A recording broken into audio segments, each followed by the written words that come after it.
नमस्कार, जय सिया राम। पूजा पाठ के इस YouTube परिवार में हम आपका हार्दिक स्वागत करते हैं। नीलाचल निवासाय नित्याय परमात्मने बलभद्र सुभद्राभ्यां जगन्नाथाय ते नमः। भगवान श्री जगन्नाथ का स्मरण करते हुए हम यह वीडियो प्रारंभ करते हैं। आज का जो विषय है वह है चतुर्मास।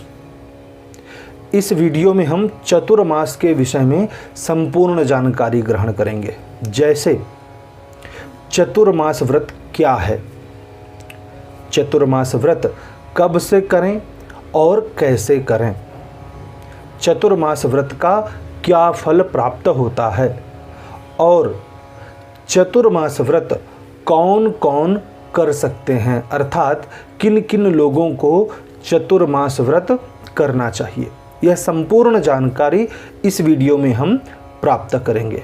इससे पूर्व अगर अभी तक आपने हमारे चैनल को सब्सक्राइब नहीं किया है तो चैनल को सब्सक्राइब करें, क्योंकि पूजा पाठ व्रत उपवास से संबंधित इसी प्रकार की दिव्याति दिव्य जानकारी हम आप तक लाते रहते हैं। अब आते हैं मुख्य विषय पर। चतुर्मास व्रत क्या है, इसको समझने के लिए आपको एक बात समझनी होगी। यह जो संसार का चक्र है, यह जो है 3 भागों में विभाजित किया गया है। संसार का सृजन, संसार का पालन और संसार का संहार।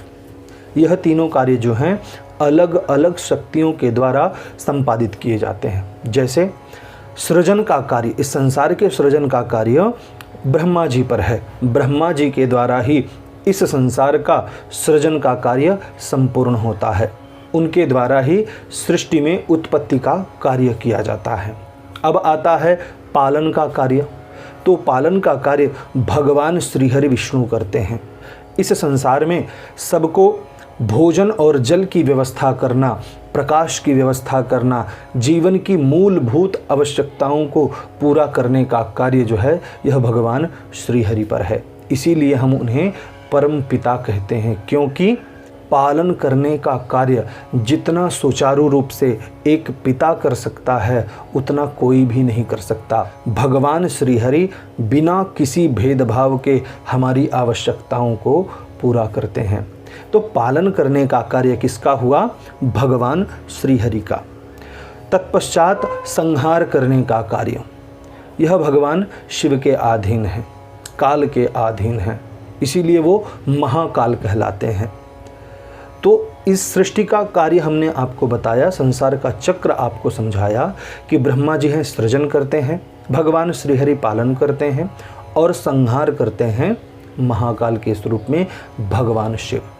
अब हम आते हैं चतुर्मास पर। चतुर्मास व्रत क्या है? चतुर्मास व्रत, जैसा कि आपको नाम से ही स्पष्ट हो रहा है कि चतुर्मास व्रत, अर्थात चतुर का अर्थ हुआ 4, मास का अर्थ हुआ महीना और व्रत का अर्थ हुआ संकल्प। तो 4 महीने का जो संकल्प होता है वही चतुर्मास व्रत कहलाता है। चतुर्मास व्रत क्यों होता है? इसलिए होता है क्योंकि भगवान श्री हरि विष्णु 4 महीने के लिए क्षीर सागर में शयन करते हैं। जब शयन करते हैं तो फिर पालन पोषण का कार्य रुक जाएगा। इसलिए ही जो है इन 4 महीनों में आधे आषाढ़ मास से लेकर के आधे कार्तिक मास तक, अर्थात इन 4 महीनों में पालन पोषण की जिम्मेदारी कई लोगों पर होती है। सबसे पहले तो साधुओं पर होती है, उसके बाद गऊ पर होती है, फिर ब्राह्मणों पर होती है, फिर जो कुछ भी पालन पोषण की जिम्मेदारी बचती है वह जन साधारण पर होती है, जन सामान्य लोगों पर होती है, प्रजा जन पर होती है। भगवान श्रीहरि जब विश्राम करने चले जाते हैं तो उनके पालन पोषण के कार्य हमारे पुण्य प्रताप से होता है। जो हम इस 4 महीने में पुण्य करते हैं, धर्म करते हैं, व्रत उपवास करते हैं, उसका जो पुण्य प्राप्त होता है उसी से इस संसार का पालन पोषण होता है। इसीलिए इन 4 महीनों में व्रत उपवास इत्यादि जो हैं बढ़ जाते हैं। वैसे तो शास्त्र कहते हैं जब गुरु शुक्र का बल प्राप्त नहीं हो तो व्रत इत्यादि आरंभ नहीं किया जाता, परंतु भगवान श्रीहरि जब शयन में जाते हैं तो ये जो चतुर्मास होता है, इस चतुर्मास में जो भी पुण्य कार्य किया जाता है वह अधिक पुण्य वृद्धि करने वाला होता है। इसीलिए जो है हम इन 4 मास में अधिक से अधिक व्रत और उपवास करते हैं। अब आते हैं दूसरे प्रश्न पर, चतुर्मास व्रत कब करें और कैसे करें। तो चतुर्मास व्रत कब करें इस विषय पर निर्णय सिंधु और धर्म सिंधु दोनों महान ग्रंथों का मत है कि आषाढ़ मास के शुक्ल पक्ष की एकादशी, द्वादशी और पूर्णिमा से व्रत आरंभ कर सकते हैं। प्रथम एकादशी से करना चाहिए। अगर एकादशी को भूलवश नहीं हो पाया चतुर्मास का आरंभ, तब जो है द्वादशी से करना चाहिए। अगर प्रमादवश, आलस्यवश या स्मरण शक्ति के कमज़ोर होने के कारण हम जो है भूल गए कि हमको द्वादशी से व्रत करना है, तब जो है आषाढ़ मास की शुक्ल पक्ष की पूर्णिमा से ही हम जो है व्रत का आरंभ कर सकते हैं, चतुर्मास व्रत का। परंतु ध्यान रहे, यहाँ जो है केवल आरंभ के लिए ही 3 तिथियां दी गई हैं। व्रत पूर्ण करने के लिए मात्र एक ही तिथि है, कार्तिक शुक्ल द्वादशी अर्थात देव उठनी एकादशी। जो दिवाली के बाद एकादशी होती है, उस एकादशी के दूसरे दिन जो द्वादशी तिथि होती है, उस दिन जो है चतुर्मास का व्रत जो है संपूर्ण हो जाता है। भगवान विष्णु का पूजन करके व्रत जो है भगवान विष्णु को ही अर्पित कर देना चाहिए। यहाँ आरंभ करने के लिए 3 तिथियां हैं। शास्त्र हमारे आलस्य को, हमारे प्रमाद को तथा हमारी विस्मरण शक्ति को जानते हैं, इसलिए उन्होंने यहाँ 3 तिथियां बता दी आरंभ करने के लिए और समाप्ति के लिए 1 तिथि दे दी। कैसे करें इस विषय पर जो है हमें एकादशी, द्वादशी अथवा पूर्णिमा, आषाढ़ मास के जो शुक्ल पक्ष की एकादशी, द्वादशी और जो पूर्णिमा हैं, इन तीनों तिथियों में से किसी एक तिथि को भगवान श्रीहरि का विधि विधान से पूजन करें। पूजन करने के पश्चात हाथ जोड़कर भगवान श्रीहरि से प्रार्थना करें, हे जगन्नाथ, आपके सोने से संपूर्ण जगत सो जाता है तथा आपके जागने से यह संपूर्ण जगत जाग जाता है। हे अच्युत, मैं आज से आपकी प्रसन्नता के लिए चतुर्मास का व्रत आरंभ करने जा रहा हूँ। कार्तिक मास के शुक्ल पक्ष की द्वादशी तक इस व्रत का मैं पालन करूँगा। इस व्रत को आप संपूर्ण करवा करके प्रसन्न हो जाइए। चतुर्मास व्रत का क्या फल होता है, अब इस विषय पर आते हैं। वैसे तो इस विषय में कई प्रकार की महिमा बताई गई है। इस विषय पर हम विचार कर रहे हैं एक अलग से वीडियो बनाने के लिए, जिसमें शास्त्रोक्त जानकारी हो, शास्त्र के द्वारा प्रतिपादित जानकारी हो कि हमें जो है किन वस्तुओं का त्याग करने से जो है हमें किस फल की प्राप्ति होगी। अगर आप सब लोग चाहते हैं उस विषय पर वीडियो, तो नीचे कमेंट बॉक्स में जा कर के हमें बताएं कि हम जो है इस विषय पर वीडियो चाहते हैं। मुख्य विषय क्या है कि क्या फल प्राप्ति होती है। तो कल्पतरु में यमराज का संवाद है।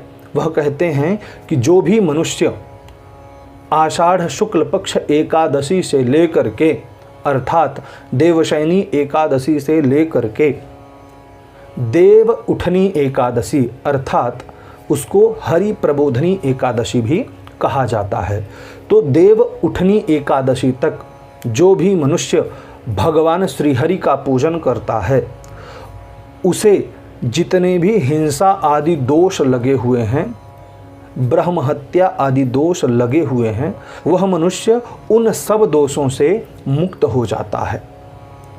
प्रायश्चित्त संबंधित जो भी उपाय कहे गए हैं, उन उपायों में चतुर्मास में भगवान श्रीहरि का पूजन सबसे उत्तम उपाय है।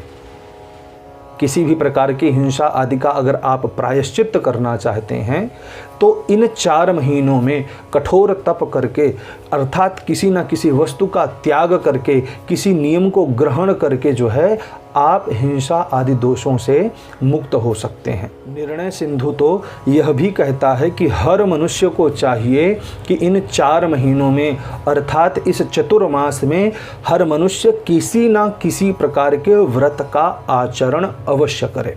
अब आते हैं अंतिम प्रस्तुति पर। चतुर्मास का व्रत कौन कौन कर सकता है? इस प्रश्न को समझने के लिए सबसे पहले आप यह जान लीजिए कि जो भी मनुष्य चतुर्मास का व्रत करता है वह भगवान सूर्य के समान तेजस्वी होकर के अपने इष्ट के धाम को प्राप्त करता है। ब्रह्म वैवर्त पुराण में आया है, मनुष्य चाहे वैष्णव हो, वैष्णव अर्थात विष्णु के उपासक, चाहे शैव हो अर्थात शिव के उपासक, या गणपत्य हो अर्थात गणपति के उपासक, अथवा शाक्त्य हो शक्ति के उपासक, या फिर सौर्य हो भगवान सूर्य के उपासक, उन सब को ही यह चातुर्मास का व्रत करना चाहिए। हमने पहले ही बताया कि जो भी मनुष्य व्रत करता है सूर्य के समान तेजस्वी होकर इष्ट को प्राप्त करता है। वैष्णव, शैव, शाक्त्य, गणपत्य अथवा सौर्य, किसी भी देवता का उपासक हो, किसी भी शक्ति का उपासक हो, वह अपने इष्ट को प्राप्त कर लेता है इन 4 महीनों के व्रत के प्रभाव से, उपवास के प्रभाव से। हम आपको पुनः स्मरण दिलाना चाहते हैं, अगर आप इस विषय पर वीडियो चाहते हैं कि किस धर्म का आचरण, किस व्रत का आचरण हमें चतुर्मास में करना चाहिए, कौन सी सब्जियों का प्रयोग करना चाहिए, किस प्रकार के पदार्थों का उपयोग करना चाहिए अथवा नहीं करना चाहिए, क्या पदार्थ त्याग करने से क्या फल की प्राप्ति होती है, अथवा किस पदार्थ को ग्रहण करने से किस फल की प्राप्ति होती है, अगर आप चतुर्मास के इस विषय पर वीडियो चाहते हैं तो आप नीचे कमेंट बॉक्स में जाकर के हमें बताइए। चतुर्मास से संबंधित किसी भी प्रकार की मन में शंका है, संशय है, सुझाव है अथवा शिकायत है तो आप नीचे कमेंट बॉक्स में बताइए। मन के प्रश्नों को अभी इसमें बता दीजिए ताकि आने वाले वीडियो में हम आपके प्रश्नों को ग्रहण करके एक समुचित वीडियो बना करके आपको प्रस्तुत करें। अगर यह जानकारी आपको पसंद आई है तो इस वीडियो को आप अपने परिजनों तक और जिनका आप हित चाहते हैं उन सब तक जो है व्हाट्सएप और फेसबुक के माध्यम से इस वीडियो को शेयर करें।